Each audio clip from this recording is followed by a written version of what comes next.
Welcome back, dear student. Have you seen my previous video which I have posted for the same chapter? If you have not seen it, I request you to please first go back and see that video and then come back and see this one.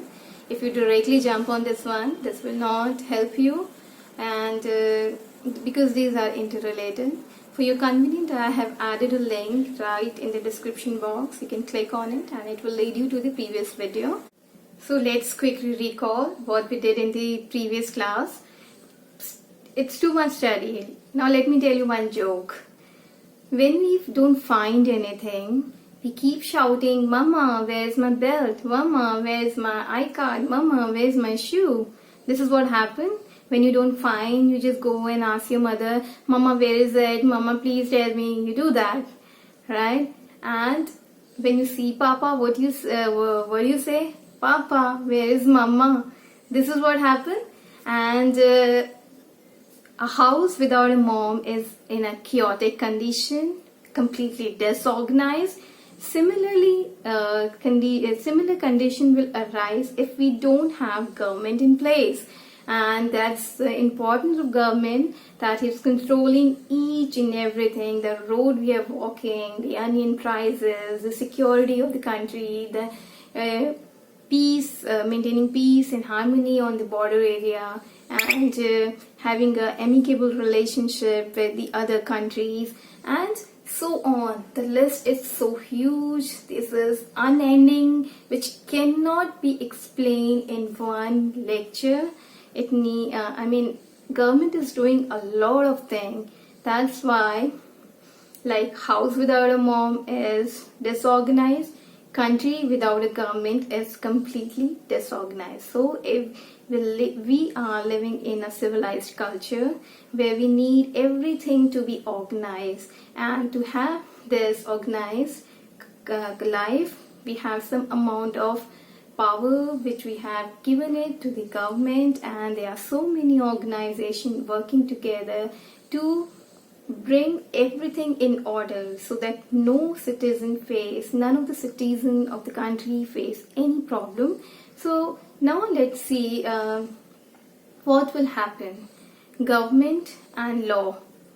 As we know that government has complete right to make the law and make new policies and bring some bill, budget. They are, deciding the charges of all the commodity from onion to oil. In every sector they are doing it. So have you ever realized what will happen if somebody breaks the law? I will say, why would I follow government? I don't want to follow it. So because we are a part of India, the government, the constitution is same for everyone. Those who are abide by the law, good, and those who violate the law are entitled for punishment. They are being fined, they are being punished if they break the law, don't follow the law. For example, let's take an example of motor vehicle. Anyone who is driving a motor vehicle on the road, he needs to have a license. Without a license, if he don't carry a license, he is entitled for the punishment, or he'll be sent to jail. So this law is uniform for everybody, not only for the particular person, but uniform for all the person. Even if he is a judge of the Supreme Court or a president, they don't usually drive on the road, but this is for everyone, equal law for all people. So similarly, government make law, we follow it, and there is one body who keep a check on the people who violate this law will be punished. That body is called judiciary. Judiciary is the one who check on the people that laws of the country has been fully followed or not, and also it's keep a check on the government also. We have certain framework done in the constitution. If government go against our constitution framework, we have right, we can file a PIL, we can and we can challenge the action of the court in Supreme Court. And for example, I belong to a certain community and I was eligible for the job, and according to rank system and all, I was eligible, and somehow I didn't got it. And then I can file a PIL and I say that I was eligible because of my community, or maybe because of my caste system, or there could be other reason that I had not been given a job. So the laws has not been followed. So it's not only for the citizen of the country but also for entire government, because in democracy, democracy kind of government is accountable and answerable. Now let's talk about democracy in detail. We know that people have power to elect their own leader. Indirectly, people are ruling the country. For example, one person here, one person from my constituency, from a different parties. It's a party competition, and one party came with a manifesto, and he said, if I win, I'm going to do certain work for the particular constituency. Being a part of that constituency, I want that work to be done. So I shortlist that one. So I select that candidate and I vote for him. And when he is being selected or he won the election, he's been sent to Parliament. Parliament is a law-making body, and there he play a role of making the laws. And in that way, I am indirectly becoming a part of law-making system. So this is how the democracy works. And India is said to have a representative kind of democracy where people are not directly involved in it, but through election process, we have our representative, we vote them, and they become a part of the parliament. This is what I have explained right now. So, but do we have this democracy from the beginning? No. When we have formed a democratic kind of government, the democracy is different in India. And what kind of democracy was that? Only rich people and educated people of the country are allowed to vote or allowed to participate in the government making, which is, I don't think, ethical. And women and poor people, though even if they are above 18 years of age, they are excluded from the voting right. They don't have right to vote, and this is quite unfair. And in 1931, Gandhiji, in his Young India General, and his follower who fought and stand for this, and they demanded a universal adult franchise.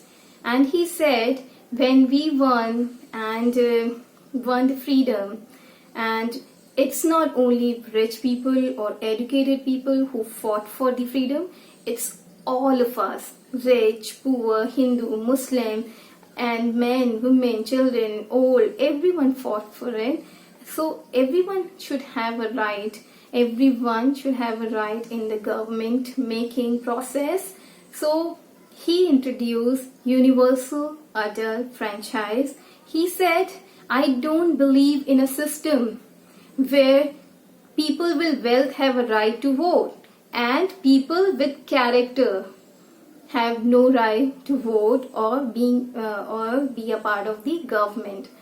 So after a lot of struggle and eventful struggle, we somehow got the democracy, and in 1947 we have universal adult franchise, which means every person above 18 years of age, men, women, rich, poor, old, young, 18 years if they are completed, they have a complete right to vote or be a part of the government making process.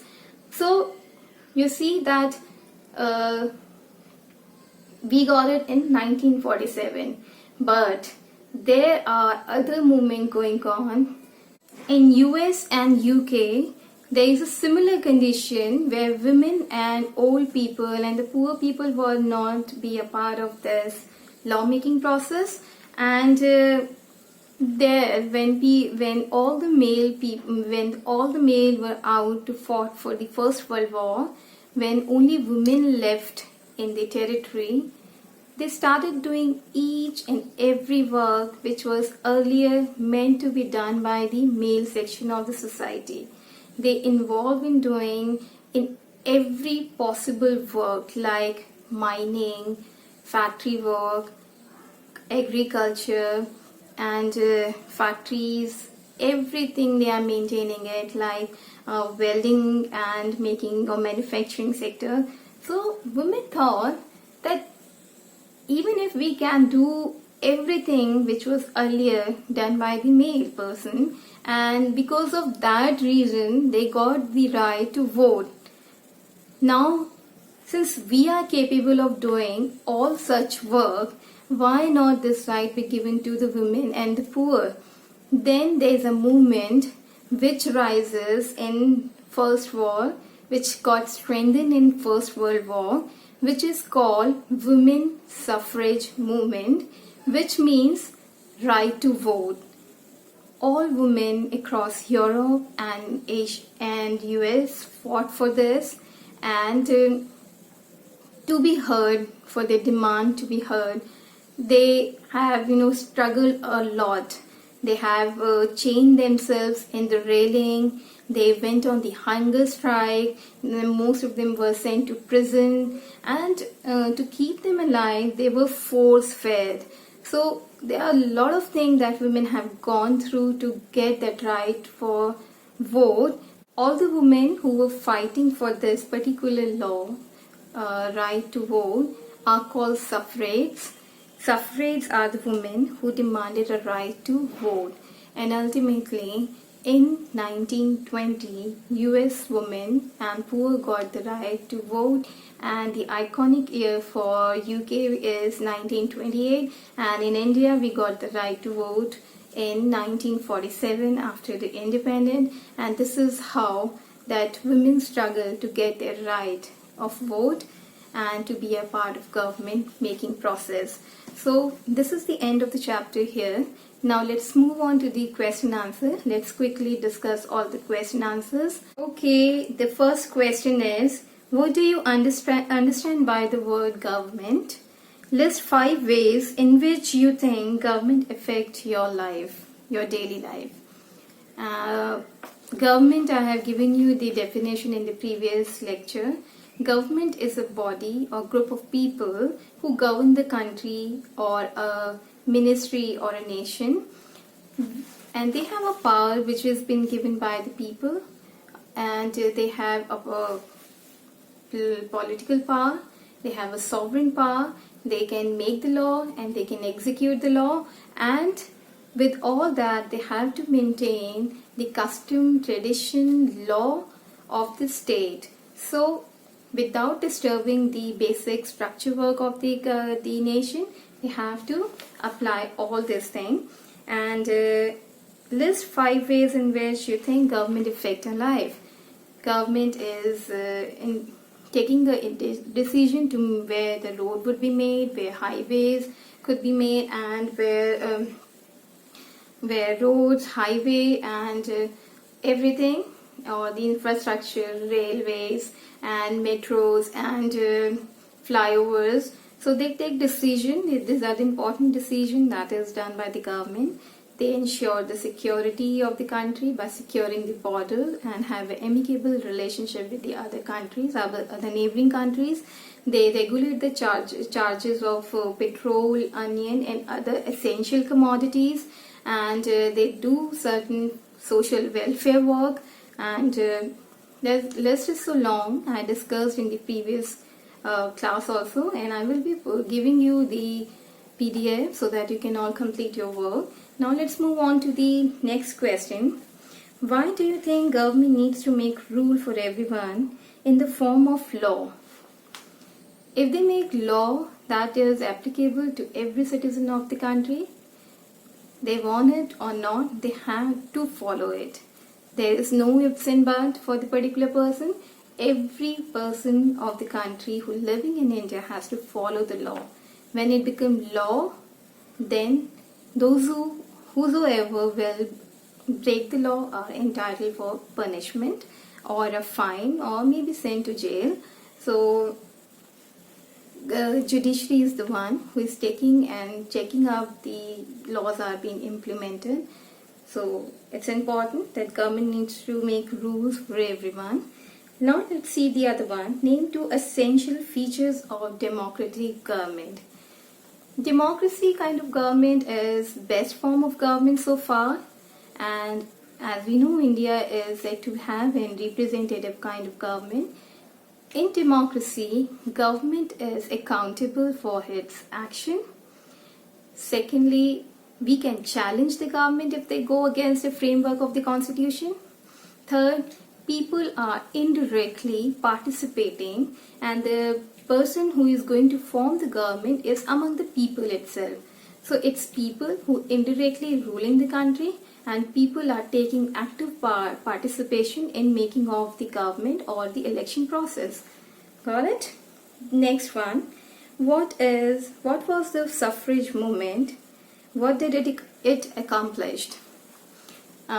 Just a few minutes back, I have talked about this suffrage movement where women fought for their right to vote, and suffrage itself means right to vote, and women who fought for this are called suffragettes and suffragettes. And when they realize that every work which a man in the society is doing and she is also capable of doing the same work, then why she is being excluded from the process of election, why she is not being a part of the government. So that's the reason she fought for it. All the women across the country, across US and UK, fought for this, and ultimately they won it. And the accomplishment was they got a right to vote. US got it in 1920, and in UK they won it in 1928. So finally they are successful in their movement. Okay, and next one. Gandhiji strongly believed that every adult in India should be given a right to vote. We talked about universal adult franchise. However, a few people don't share his view. They feel that illiterate people who are mainly poor should not be given a right to vote. What do you think? Do you think this would be a form of discrimination? Give 5 points to support your view and share this with your class. So I think we should take it on a Zoom class, and we will discuss this. I strongly believe that which is uniform, if laws are made for each and every citizen of the country, and when laws are now discriminated that these are the law for the poor, these are the laws for the rich people, and this is for the women and this is for the men. When we don't make any discrimination while making the law, then why there is a need, or why we should make any discrimination while voting right? Every person in the country should have this voting right. Everyone has right to exercise this right, because the government which is coming, which is formed, is not for the rich people. The government is also going to work for the welfare of the poor people. They are taking care of their wages, they're deciding their daily wages, and they are looking after them, like DPL people, they are giving them subsidies also. If poor people will be excluded, they will be exploited more, and they will be deprived of all the rights which they should be given. So universal adult franchise is the important or the main ingredient of a democracy. If this is missing, this is definitely a discrimination, and this is against the constitutional framework also, and this type of democracy is not at all appreciable. So everyone in the country should have a similar law and similar right also. So that's all. We have discussed the question answers. As I told you, this is a small chapter, and we have ended up this chapter. I hope you all understand what I have taught you today, and we have learned about what is government, why government is important, and all the roles of the government. We've also discussed about the monarchy and the democratic kind of government. We have discussed the government and law, and we also discussed about the women's suffrage movement. So this is the end of the chapter. I hope you understand. Take care, keep studying till we meet in the next video. Bye bye.